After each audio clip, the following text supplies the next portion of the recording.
All right. Hello, ladies and gentlemen. Tonight's guest on The Plug, lawyer Mike Minardi. Mike is a Republican candidate running for the District 59. Mike, how are you doing? I am doing excellent. Thank you so much for having me tonight. No problem. Thanks for being here. Yeah, it's my pleasure, and it's been a long time since I think I've been on the show. Too Absolutely. long. It's been too long since Leon. Yes. All right. So I got a couple questions for you. Let's do it. Republican for Florida House. What does that role entail? Well, so number one, regardless of the fact that I'm in the House of Representatives, District 59, it is a statewide seat. So it is representing, the interest of everyone in Florida, including those in House District 59. What it entails is me raising a lot of money so that I can run a legitimate campaign. It is politics, is what it is. But it entails putting someone who is knowledgeable about cannabis into the House of Representatives. Excellent. And with your track record, it shows that you are very knowledgeable on cannabis, right?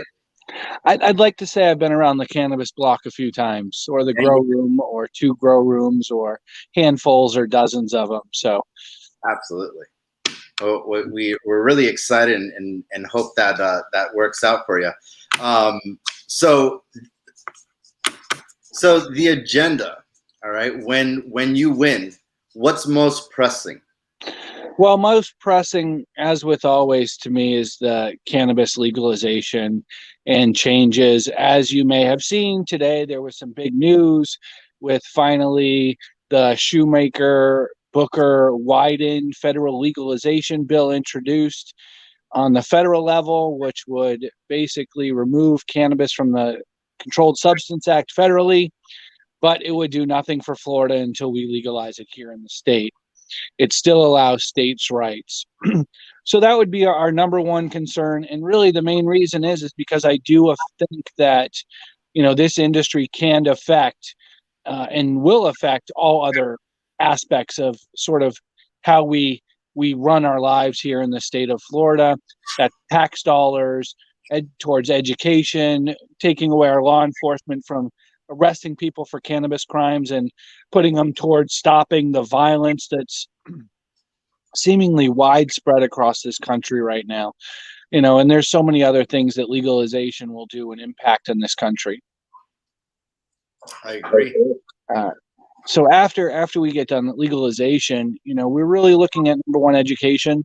I am a big supporter of education. Obviously, going to law school, I've spent 12 years in high school and 5 years in college and 3 years in law school.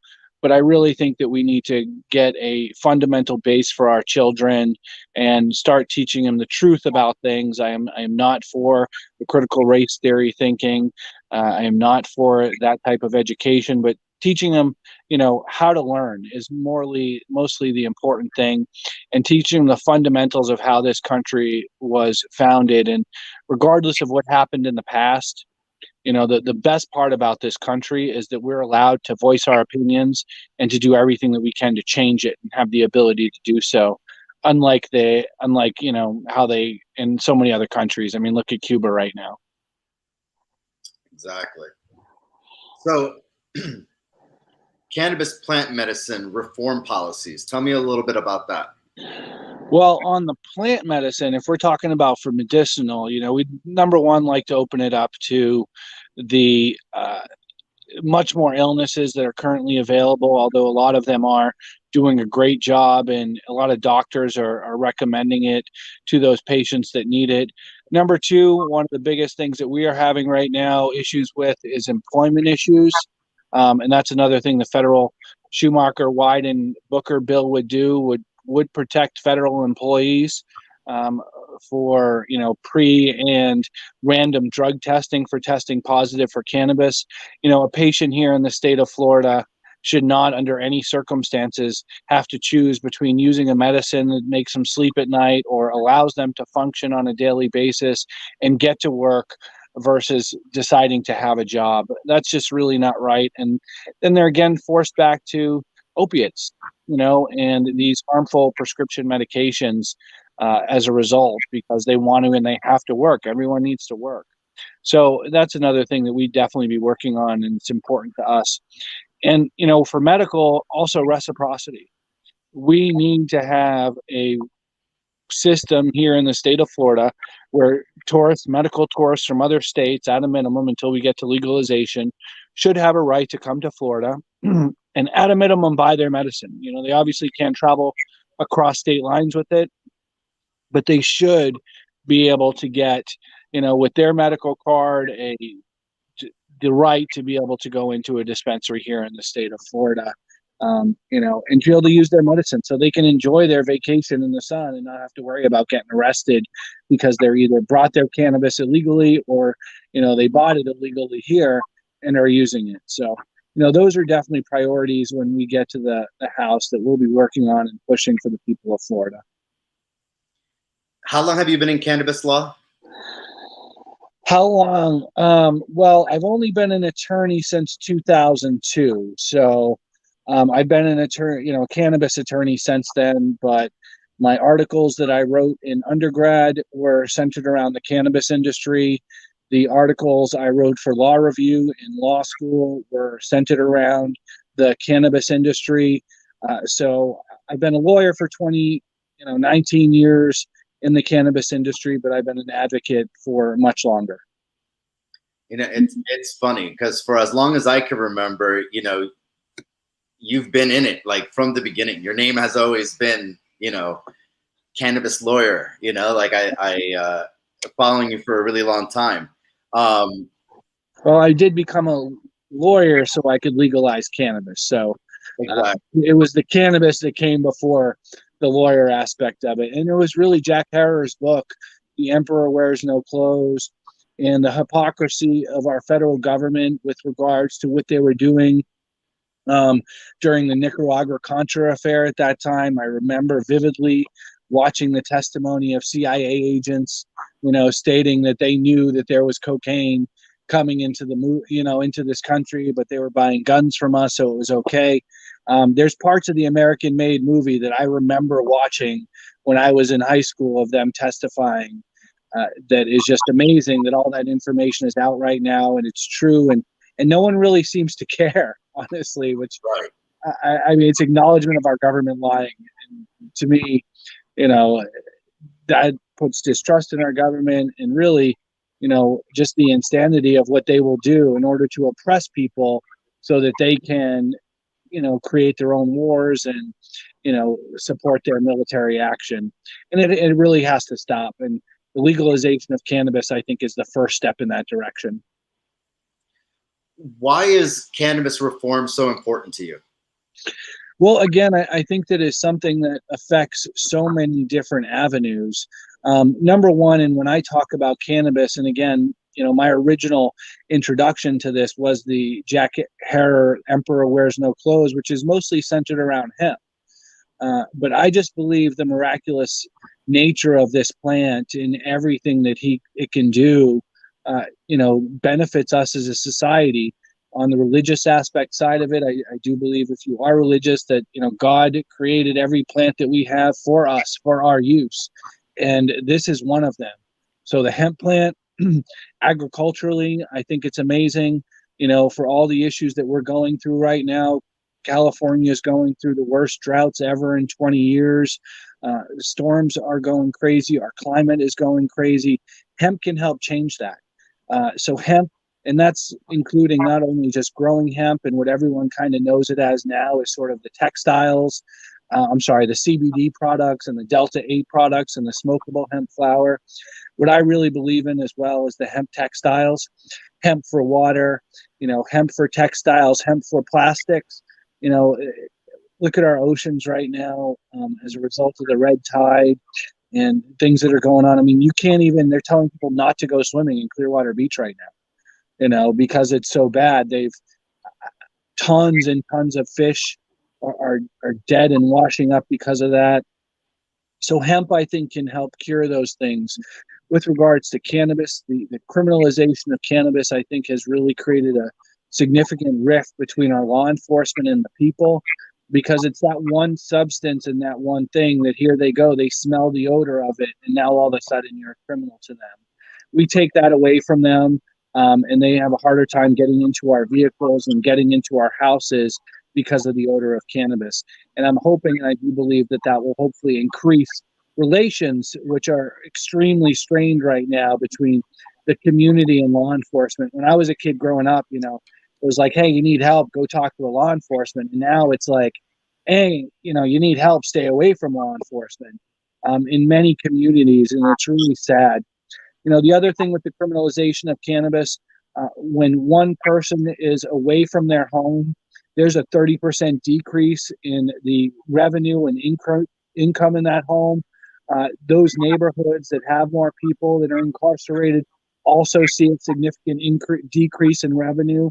That correlates to decrease in schooling and education as well, to keep that cycle going. And those are the things that we have to stop. We have to give everyone the ability, no matter who you are, where you're from, if you're in this country, you're going through our educational system, the knowledge to, number one, be able to survive on their own, but number two, with the understanding that they can do anything that they want as long as they work their ass off to get there. Um, and those are all things that I really think the legalization of cannabis can sort of help us move in that direction, in all aspects, you know, environmentally, socially, and economically. You know, the tax dollars that they're pulling in other states is absolutely enormous. And, you know, we have the second, third largest state in the country by far. We have 100 million plus tourists a year. And this will be, I think, one of the biggest cannabis industries in the country, probably second only to California. But with business also comes jobs as well. And that's another thing that we need, to bring jobs back to the state of Florida. And this is an area that we know, you know, unlike anything else, when new things come out, we can basically turn a switch, like turning a light switch on, you know, to revenue. Turn the light switch on, and here we go. We have a legal market with probably over 100,000 jobs coming in and millions of tax dollars every year.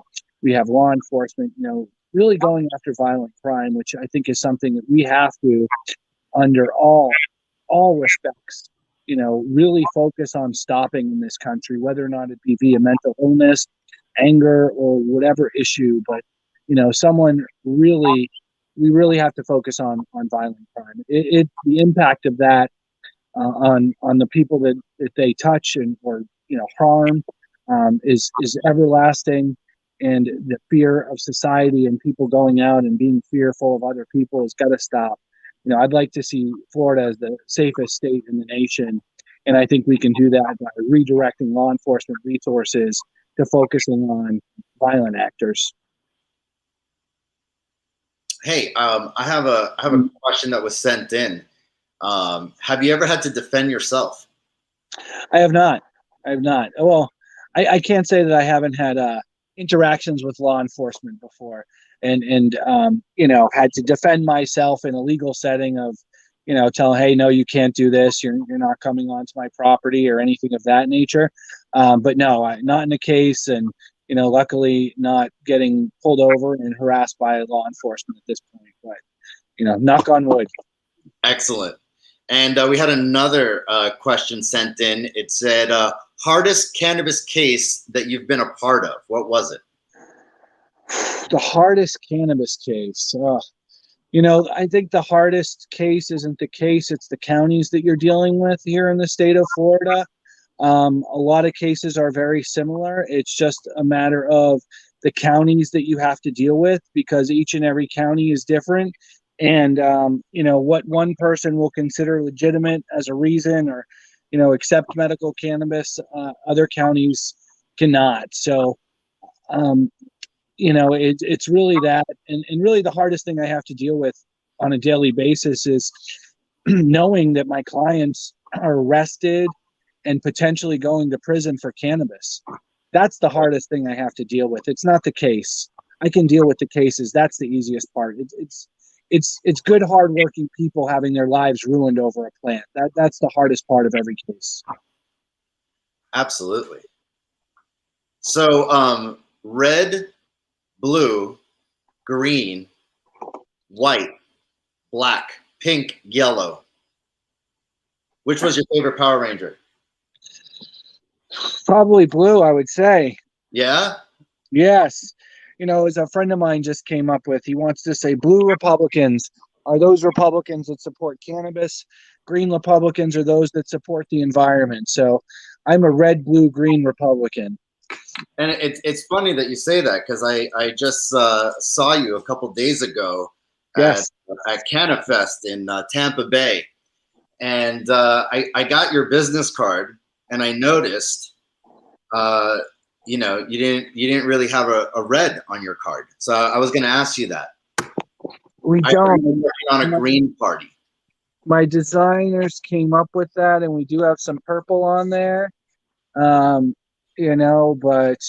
we are it's we are the colors that we are. We believe in those colors, and it ironically exactly is the blue and green party at this point for Republicans. So I thought that was a good, and that my friend just told me that last week, the person I just met. So That's awesome. yes, that was after the card was made, and a little purple in there for, we want to be bipartisan on a lot of issues, and everything that I've tried to do, and even in the cannabis community, and Kyle knows this, and I'm sure you know this, and Leon, is just really try to bring people together and help in either networking and bringing connections together, and bring people together for business reasons, or hopefully bringing this community together to support this new legalization initiative that we're going to be pushing over the next couple of weeks, or launching, I should say, over the next couple of weeks, in addition to the political campaign. Right. So we're excited about that, getting the new Regulate Florida 2.0 out for 2022 to really continue to push for legalization so that we can benefit from any of this federal legislation that passes. Well, Ganja Beach is on your side. So thank you. Let me ask you this. How can we get people to donate? Yeah. So Minardi4Florida.com is the website. Minardi4, the number 4, Florida.com. You can go there and there's a donate button on there. You can donate any amount. Any amount helps. Campaign contributions can only be up to $1,000. If people want to support me beyond that, they can get in touch with me. I also have friends of Michael Minardi as my political my PAC, my political committee, that will be supporting my campaign and also other issues throughout the state. We're really excited, and this is amazing. And when I say, the goal is to let everyone realize and learn that they can do whatever they want. But I grew up in New Hampshire. My guidance counselor was not a friend of mine. I was not a great student, but I always believed that I was going to be a cannabis attorney and work on legalizing this. And when no one else believed in me, I made it happen. And the cases that I've been involved in, the medical necessity cases, and all the other cases that we've been involved in, have really, to me, been some of the most amazing moments of my life, living your career goals and then really doing something that no one else has done in that area that, you've dreamt about since you were 11, 12, 13 years old, getting involved in. That's the law aspect of it, not the cannabis aspect when I was that young. But it's amazing, and I understand that people can do that. And this running for office is, that next step, and me fulfilling my dreams and goals in life, and really trying to spread, love, joy, peace, happiness, and confidence in people to, stand up and work for themselves and just be good to other people. That's the most important thing. And I think if everybody just tries to do that every day, a little bit more each day, that this world would be a better place. Absolutely. And it's funny, I always tell that to people too, like you can choose to do good. Right. Simple. Well, I got one last question for you. Okay. All right. We always say that Ganja Beach is a state of mind, right? Or it's, but basically the question is where is your beach? Where is your Ganja Beach? Where is my Ganja Beach? I don't know. That's hard to say. Well, it's legal everywhere, but just probably with my wife and family. That brings joy and happiness to me on a regular basis, and obviously friends. Anytime we get together with the cannabis community, uh, throughout the state of Florida, those are all definitely my Ganja Beach moments, and very much bring me joy and happiness. Very lucky, to do what we're doing, and no matter what it is, it's stressful. Regulates stressful. Running a law office, having people's lives in your hands, is stressful. But I am very much blessed to be doing everything that I'm doing and love what I do every day. So I'm very lucky like that, and I just hope that everyone, can feel that way, and we can help bring some of that to everyone. I really believe in that, and helping people. The Two Can Afford 20 Foundation, we've been doing expungement clinics throughout the state, and that's just been wonderful, knowing that we're assisting people and, clearing their records and preventing them from having a problem because of a plant. And unfortunately, as legalization comes, I think it's only going to get worse. I think housing issues are going to get worse. I think employment issues are going to get worse. But we're at least moving in the right direction to change those things and make them a little bit more positive. Excellent. And you know what? We're lucky to have you.